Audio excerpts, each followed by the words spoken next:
হরে কৃষ্ণ বন্ধুরা, আমি আজকে ভগবানের জন্য ভোগ রান্না করছি। এখানে একটা গ্যাসেতে অন্ন চাপিয়ে দিয়েছি আর একটা গ্যাসেতে কড়া চাপিয়ে দিয়েছি। এতে ফুলকপি আলু বড়ি দিয়ে ঝোল বানাবো। কড়াতে তেল দিয়ে দিয়েছি, কড়া তেলটা গরম হয়ে গেছে। এবারে আমি ফুলকপি দিয়ে দেবো।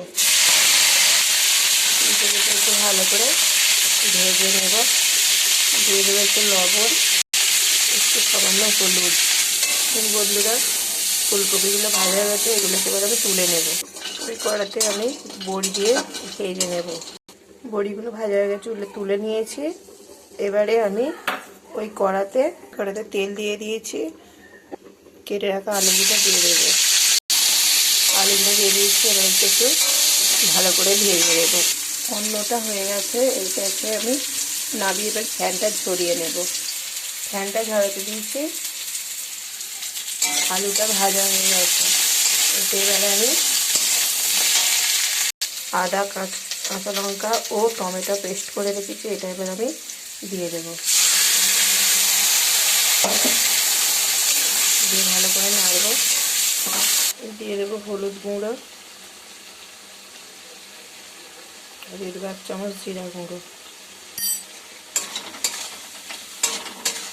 দিয়ে ভালো করে নাড়ব।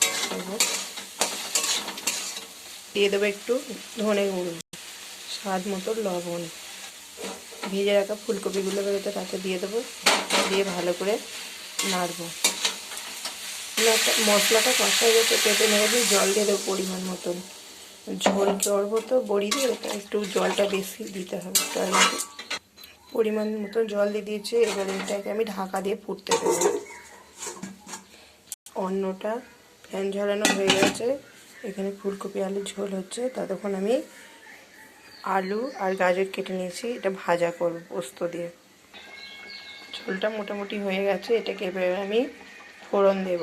ঝোলটা নামবে, এবারে আমি ফোড়ন দেব। তেজপাতা আর 5 ফোড়ন দিয়েছি, দিয়ে একটু তেল দিয়ে দেবো। ঝোলটাকে আমি ঢেলে দেবো।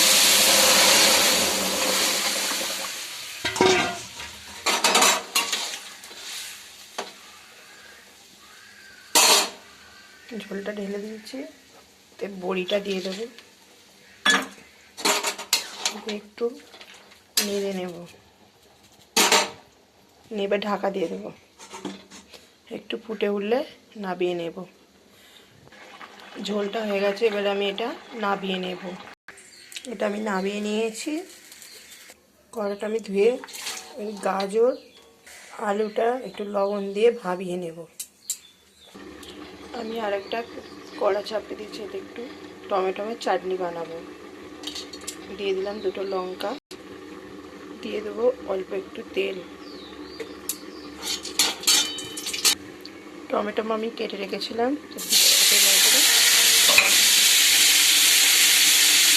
একটু লবণ দিয়ে দেবো। নেড়ে নেবো ভালো করে। গাজর আলুটা ছেঁকে নিয়েছি। কড়াতে তেল দিয়ে দেবো, এতে আগে পাঁপড় ভেজে নেব।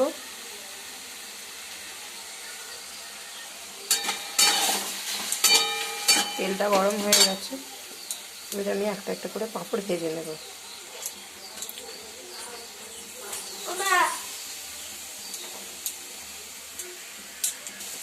পাঁপড়গুলো সব ভেজে নিচ্ছে একে একে। টমেটোটা ভাজা হয়ে গেছে, এতে এবার দিয়ে দেবো চিনি। দেখুন বন্ধুরা, পাঁপড়গুলো ভাজা হয়ে গেছে। এবারে আমি ওই তেলে লঙ্কা দিয়ে দিলাম, দিয়ে গাজর আলুগুলো সব দিয়ে দেবো। ভালো করে নাড়বো। এদিকে টমেটোর চাটনিটা আমার হয়ে গেছে। এটাকে আমি গ্যাসটাকে অফ করে দেবো। আলু গাজরটা ভাজাতে ততক্ষণ আমি ভগবানের ভোগটা রেডি করি। পোস্ত দিয়েছি, দিয়ে ভাজা হয়ে গেছে। এবারে আমি ভগবানের ভোগটা সাজি। অন্ন দিয়েছি, মাথায় ঘি দিয়েছি। দিয়ে দেবো একটু লবণ। দিয়ে দেবো 1 বাটি ফুলকপি আলু বড়ি দিয়ে ঝোল। দিয়ে দেবো গাজর আলু ভাজা, চাটনি, দিয়ে দিলাম পাঁপড়। 1 গ্লাস জল নিয়েছি। এবারে আমি তুলসী পত্র দিয়ে ভগবানকে ভোগ নিবেদন করব। দেখুন বন্ধুরা, ভগবানকে ভোগ নিবেদন করা হয়েছে, আপনারা ভোগ দর্শন করুন। হরে কৃষ্ণ কৃষ্ণ কৃষ্ণ হরে হরে, হরে রাম রাম রাম হরে হরে। ভিডিওটা ভালো লাগলে লাইক কমেন্ট শেয়ার ও সাবস্ক্রাইব করতে ভুলবেন না। হরে কৃষ্ণ।